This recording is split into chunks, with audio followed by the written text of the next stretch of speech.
Hi, everyone. I want to welcome you to today's presentation entitled Building Your Child Language Through Conversation.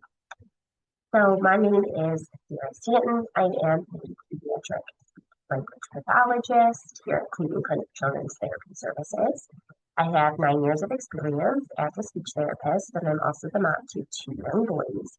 And I love early language development. So I'm excited to be here to talk with you all today. So our objective for today's presentation is to describe what a conversational turn is and to name 2 ways that you can use conversational turns with your child in everyday activities.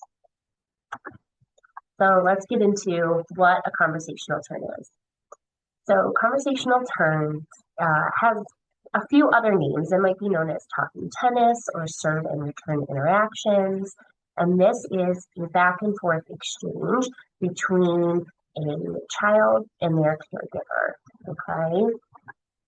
So why is it so important? Talking to your child from birth, especially in the first 3 years of life, sets your child up for long-term success. Okay. Every time that a caregiver responds to their child through their coos, their babbles, their gestures and facial expressions, the words that they are saying, it is building a connection in their brain. So this one foundational skill has a long-term, very meaningful impact for your child.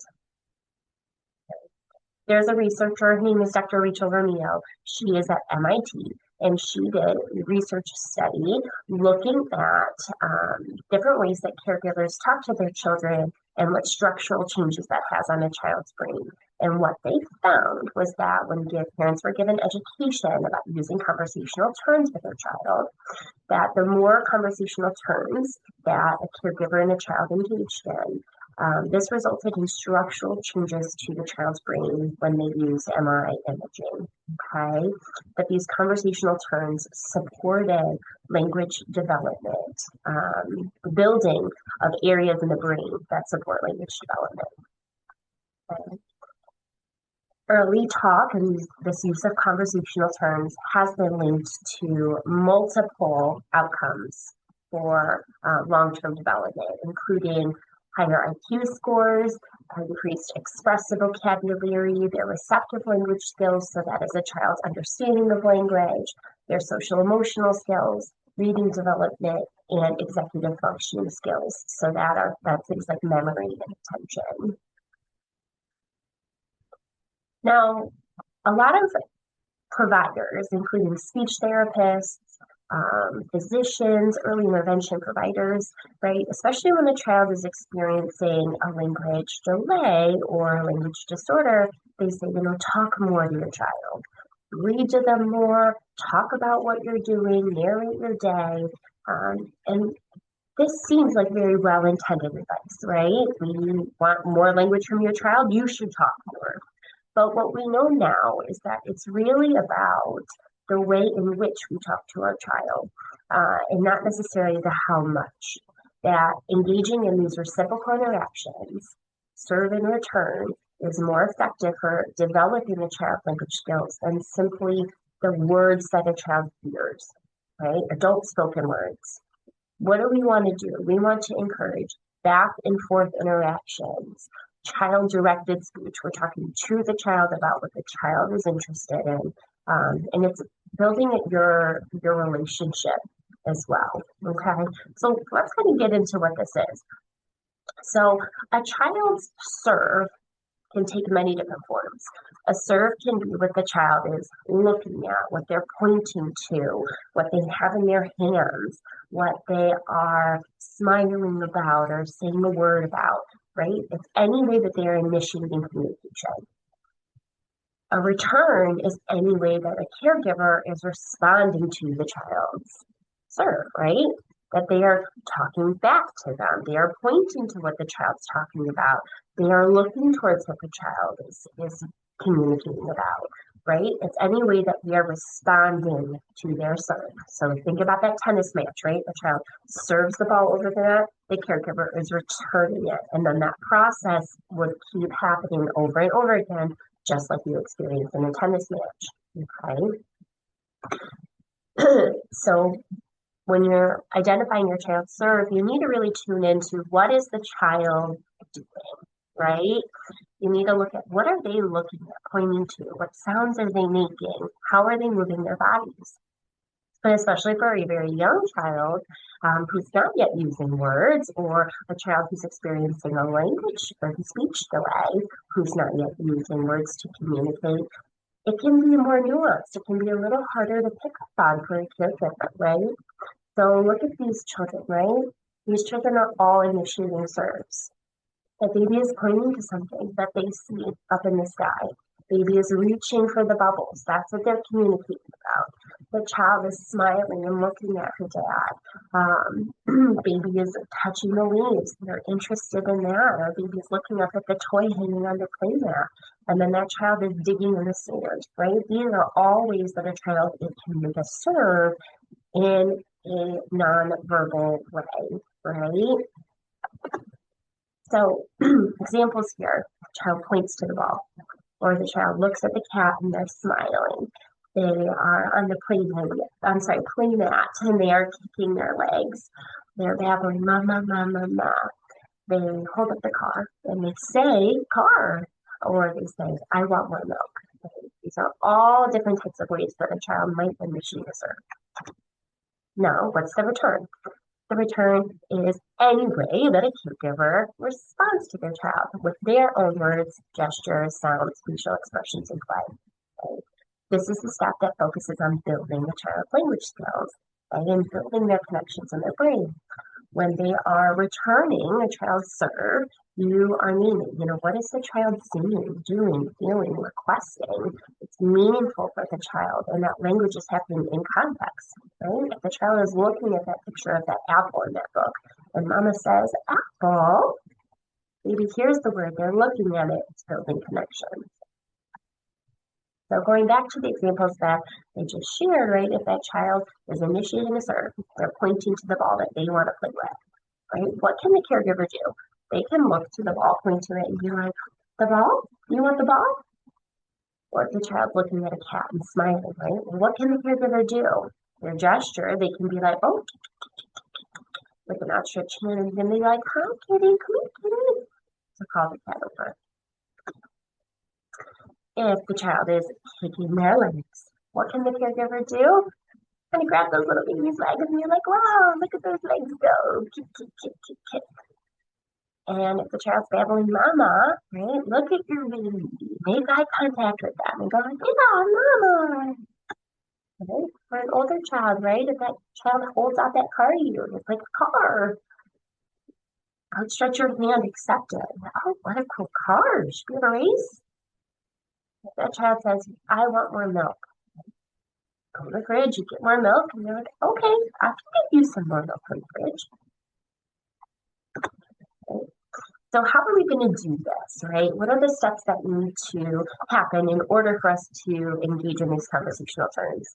One of the first pieces is to get face-to-face. Okay? Face-to-face is a positioning strategy that you can use to facilitate your child language development.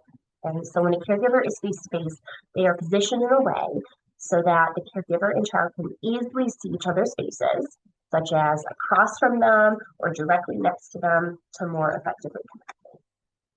So communication is more than just the words that we say, right? Again, especially with children who are experiencing delays or are earlier communicators, right? They're communicating with their eyes, they're communicating with their gestures, with their facial expressions, right? That's how those are some of the earliest forms of communication. So when we are face to face, we can better identify that, right? So here are some great examples of being face-to-face, right? These caregivers are at eye level of the child. They are positioned across from them or right next to them. If they're at the table, the child's up at a chair with them. They're on the same level. Or the caregiver is down on the floor with the child while they are playing, okay?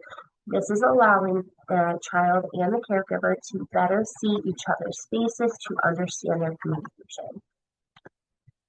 Now we look at these pictures, right? These aren't the best examples, right? Because look at this baby. She's crawling away from her mom. You can't see exactly what she's looking at. That mom's going to have a really hard time from back there seeing where her baby's face is. Those parents are up on the couch, they're not at the same level. It's harder for them to understand what their kids are looking at and what they're playing with. And then in the last picture, you can see that those parents are distracted by their phone, right? So no one is in the best positioning in order to understand what their child is looking at, seeing, doing, and communicating about. So what is the benefit for the child? Well, being face-to-face gives the child more information, right? They are looking at the caregiver's facial expressions and gestures that they're looking at. And they can also watch the caregiver's mouth move, right? That's very helpful for a young child and a developing child to be able to see, how do I make that sound if you're making? It's giving them visual information.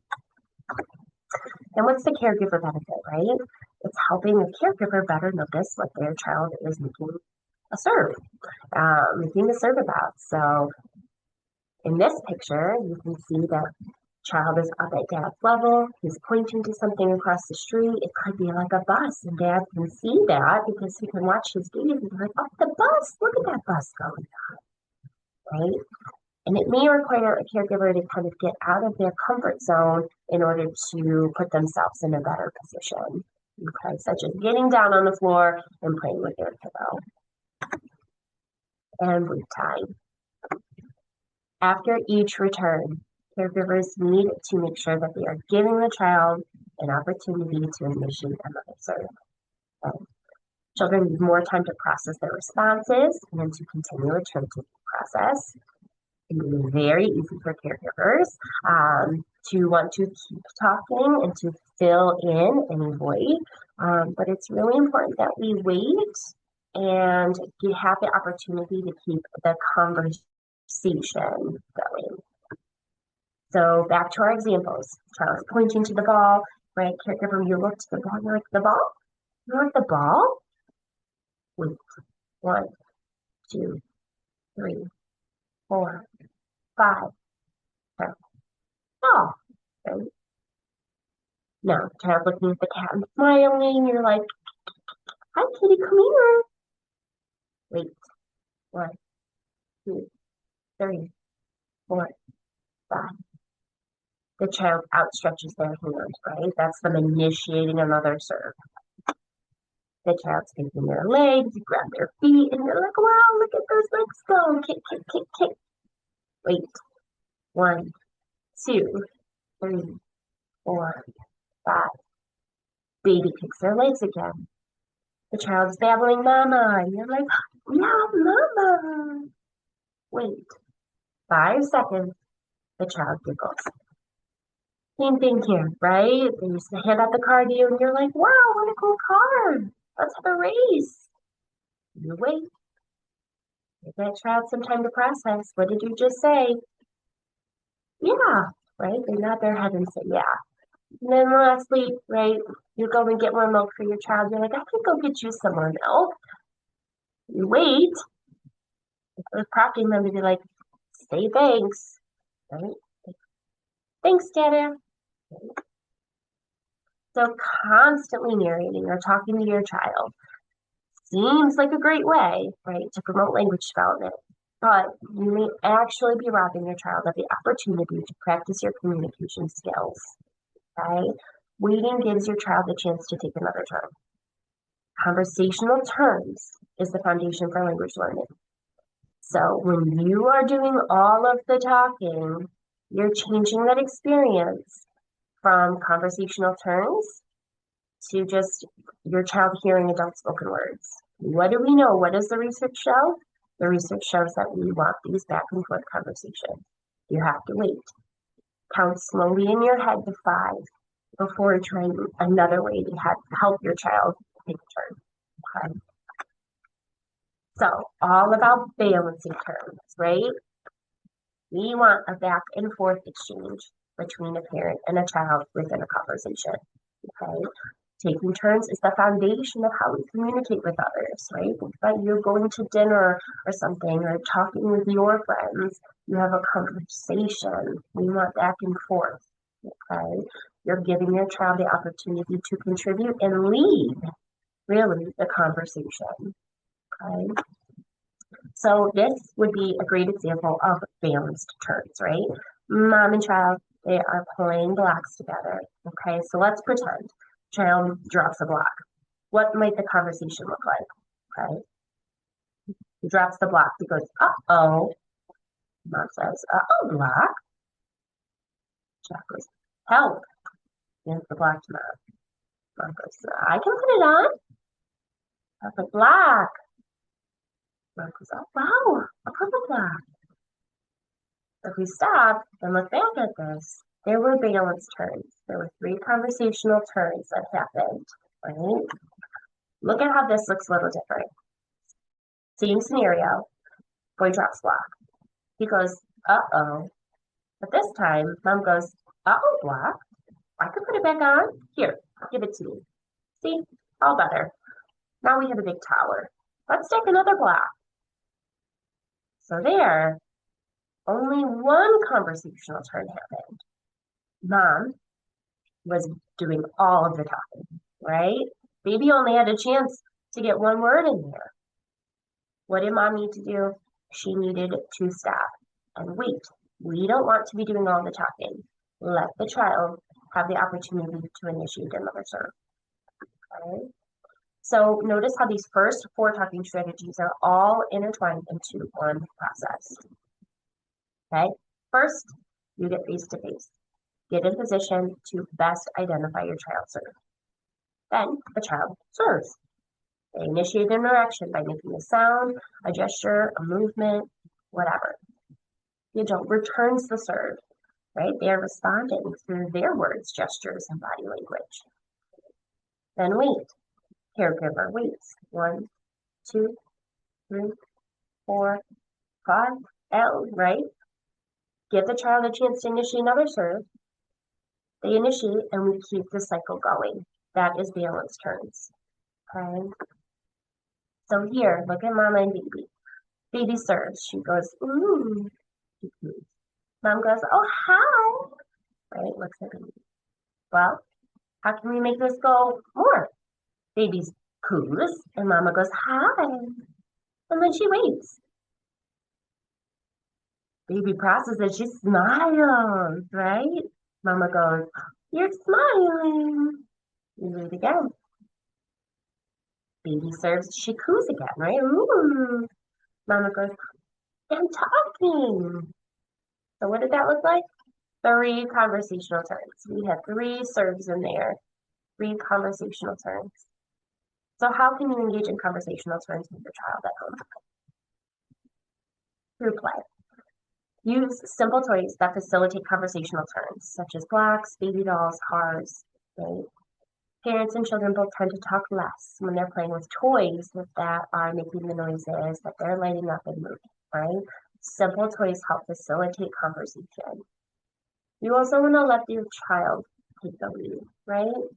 They are going to be more interested and invested in the play activity if one, they get to pick it, and that will lead to better language outcomes, right? They're going to want to talk about it. That'll lead to more serve and return interaction. The caregiver should not be directing the play. They should not be directing the conversation. We should be letting the child lead. That'll lead to more meaningful serve and return interactions. Okay. In reading, how can we help a child take conversational turns when reading? Well, 1, let them select the book. If your child's interested in the book, they are more likely to be engaged and want to talk about it, right? Nobody wants to sit and read a book that they don't want to. Let your child make the choice, okay? Don't stick to the text. Don't feel like you have to sit there and read every line on that book, okay? Especially if that's not where your child is at, right? Maybe they don't even want to sit for a book in the first place, right? If your child points to something on the page or comments about something that they see, return their serve. Forget about reading the printed text, right? Share book reading should be a conversation, not just adults reading the text, okay? Ask questions, right? What's their favorite part? Relate it to what they've seen. If you're reading a book about the zoo and you're like, oh, wow, we saw a giraffe at the zoo last week. right? Make predictions about what you think is going to happen next. It's about taking this story, and instead of it just being like, I'm reading to you, we're reading together. We're creating a conversation about the book. Okay. And same thing during screen time. So one, limit screen time to the American Psychological Association recommendations. They are listed here, right, from 0 to 18 months. No screen time except video chatting. And let's stop and think about that. Why is that? It's because video chatting requires serve and return interactions. If you are FaceTiming with a grandparent, right, that grandparent is asking questions. There is a conversation that is happening. Well, what's happening when a child's just sitting and watching TV, right? Child's sitting, they're watching TV. That is a passive entertainment experience, right?